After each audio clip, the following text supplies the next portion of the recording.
Hello all and welcome to All Red. It's Liverpool versus Brentford, the Bees. And it's an away game, but Liverpool back in action. It's almost match day. Let's go. Apologies for that. Before we get into that, I just want to take a minute and thank one of my subscribers, one of my favorite subscribers actually. And that is my mom. Shout out to my mom, who is one of my biggest supporters. Thank you, Mom. One of my favorite things about my mom is that she is the best. So, Mom, if you're watching this, thank you for always being there for me and for subscribing to my channel. Big news, by the way, on the channel. We finally hit 40 subscribers, and that's a big milestone because I have another channel that I started back in 2007. That's just random videos that I've made over the years. And that channel has been at 40 subscribers for like a decade. So we reached 40 subscribers on this channel in like 2 months. So things are really looking up for me. Thank you guys for subscribing. If you haven't subscribed, go ahead and subscribe right now. That'd be really cool. All right, Liverpool versus Brentford. We got a lot to talk about here because we've got some players back. Most notably, what's his name again? Oh yeah, Mo Salah. King Mo, Egyptian King. He's back, but he actually doesn't make it into my starting 11 this weekend because I think our front three has been absolutely cooking recently, and I think they should start. I think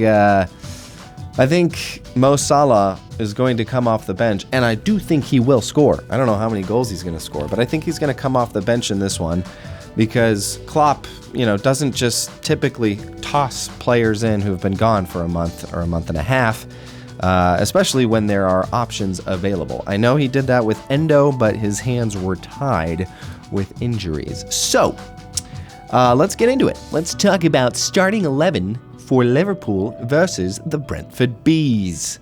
It's at G-Tech Community Stadium. Didn't know that was the Brentford Stadium name. It's kind of a lame name. Anyways, excuse me.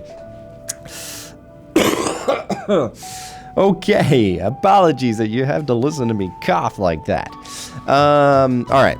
Who's starting in the goal? It's going to be Alisson Becker. We haven't seen him in a while. He was sick, but he's back. He's better. And he has to be in, even against Brentford. Best in the world, Alisson Becker. Not much to say there. Although I will say, Koyman Kelleher,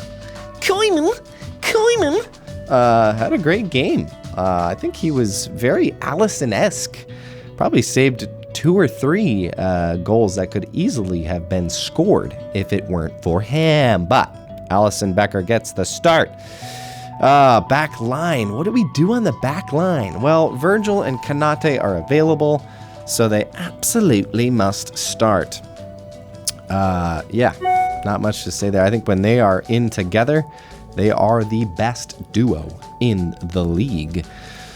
Robertson. I think Andy Robertson will start at left back. Klopp has kind of shown us that even though Gomez did a fantastic job, it is Robertson's position, and it is his to start. So I'd love to see Robbo kind of show us that he's back up to speed. He was fine in the last game, but not quite his old self. So I'd love to see him kind of get back to his old self and bomb down that left side, and hopefully maybe an assist or two. I'd love to see Robertson feeding Darwin from the left, and on the right, no Trent. I hope we get to see Connor Bradley back. I think we're all itching to see Connor come back. Hopefully he's had time. I think he has to be with his family after his father passed away. But Connor Bradley, I'd love to see him back in at that right back position, feeding that front line, and man, I can't wait to see him back. He is just, I looked back and watched some of his highlights. He is, like, every touch of the ball is just immaculate. And you know what? He's been studying under the best in the world right back, Trent Alexander-Arnold. So no wonder he's, got those skills and is so good. All right, back line is set. Let's talk about the middle of the park. This is probably the biggest area of the park where we have limitations right now. A lot of injuries. Szoboszlai, probably most notably, is still out and will be for a little bit. But we've still got some great options here. I'm going to go Endo at the 6. Wataru Endo, I think that's his position to lose right now, especially with just the limitations there. He came in last week. He was fine. It wasn't like a great Endo game. But against Brentford, I think he's going to be in, and I think he'll be more up to speed. It's just, with Endo, it just takes time, and it really takes time with anyone. Some players can come in straight away, and it's like, okay, he's back. Like Van Dijk is probably one of those. Trent is probably one of those, give or take maybe a game or two. Jota, anybody can come in and they'll need time, especially when they've been gone for a month. That's just a long time. You got to build up chemistry again. You got to kind of get used to your teammates again. But I think it's Endo's position, and I'm excited because that means we get to see McAllister push forward more and be more of an attacking threat and more of a feeder up to that front line. And that's who I have, McAllister. And I have Curtis Jones in the mid. I thought about maybe Harvey Elliott gets a start, but I think he is so potent off the bench that I think Klopp is gonna use him in that regard if need be. I do think it'll be important just generally now.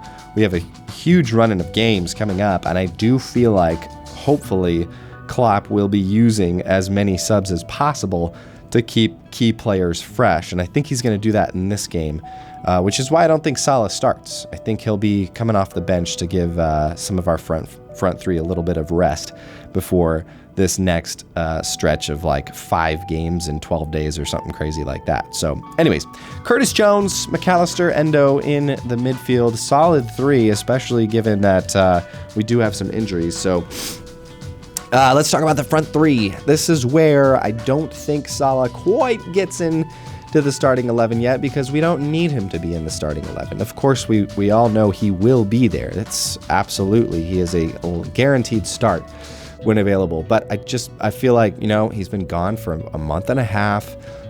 We've got, a front 3 that has largely carried us through that time without Salah. And so, why not? Just let him start again. Give Salah some minutes, get him back in, and I do think he will start in the next game. So it's going to be Diaz, Nunez, and Jota, and those 3 kind of interchange throughout the game, so it doesn't really matter, who starts on the left, who starts on the right, because they just kind of they all circulate, and I think they'll do that again. I think in this game it may be less about who starts and who comes off the bench, because we just have so many riches, so many gold coins that can come off the bench. I do think we'll see Salah at some point. Maybe he'll come in for Jota or Diaz. I think we'll see Gakpo. I think we'll probably see Joe Gomez, I hope, come in and give maybe Robertson or Connor Bradley a little rest. Maybe Kwanzaa comes in and gives Konate or Van Dijk a little bit of rest. I mean, this is all contingent on how well we play. Can we come out and score a goal or 2 quickly to relieve some pressure and hopefully allow Klopp to make some of those changes? I'm excited to see how we kind of fare with hopefully Connor Bradley in the mix. When he has played, he has absolutely dominated. And just a note on Darwin Núñez. If you're a fan of the show, you know that I love Darwin Núñez. I saw some stats of his for this calendar year, and I knew he was having a good year, but I saw the stats and I was like, man, he is just like, every time he starts, he contributes, whether it's a goal or 2 goals or an assist. In his past, I think it's 6 Premier League games, he has scored a goal. He scored a goal versus Burnley. Didn't do anything versus Arsenal, but he didn't start. And then in his start versus Chelsea an assist and probably should have scored 4 goals there, but he didn't. 1 assist. Hey, he contributed. And then Bournemouth, of course, 2 goals. Newcastle, I think he started that. Yeah, he did. Started an assist and then a goal versus Burnley. So in Darwin Núñez's past 1, 2, 3, 4, 5 starts, in the Premier League, he has contributed in every single start. Across that time, 4 goals, 2 assists. So Darwin Núñez is an absolutely must start for me, and that's a question that Klopp will have with that front 3. Who starts when everyone's available? Because they are now. We've got Jota, Núñez, Diaz, Salah, Gakpo. Who starts? Who fills the minutes? I do think, for me, the 2 locks in that front 3 are Mo Salah, of course, no questions there, and Darwin Núñez, because he is an absolute menace. He is chaos, agent of chaos, and he just contributes. Man, when are we going to see him finally lock in? By the way, he has more goals than Erling Haaland this calendar year. I know Haaland was injured, but hey, he's got more goals. So when is he going to lock in and finally start putting these chances away? It is insane how many times he hits shots off the post. Like, the dude is precise, right? Like, he is so precise. He just has to just take the screwdriver and just like a half of a millimeter, and just adjust it, calibrate that right foot. But even with all those missed chances, he is still just absolutely crushing it this year. He's got, by the way, this year, he's up to 12 goals, 11 assists, and 10 yellow cards, by the way. But that's just part of the chaos. Excuse me. Oh, boy. He's got 8 goals, 7 assists in the Prem. And those numbers will just continue to climb. It'll be interesting, too. I feel like, man, it's been a while since Salah's been out. How will Salah work together with Núñez? We know Núñez, one of his biggest outlets for his assists this year have been to Mo Salah. So that will be fantastic to watch. I'm excited. Feels like forever since we've gotten a Liverpool match, and we get to watch them versus the Brentford Bees. Whatever, subscribe to the channel, please. You will be a subscriber along with my mom and my wife, who I love dearly. So that'll be exciting for you. Anyways, looking forward to the match tomorrow. Upwards to the Reds, and we go again. Here we go. It's all red.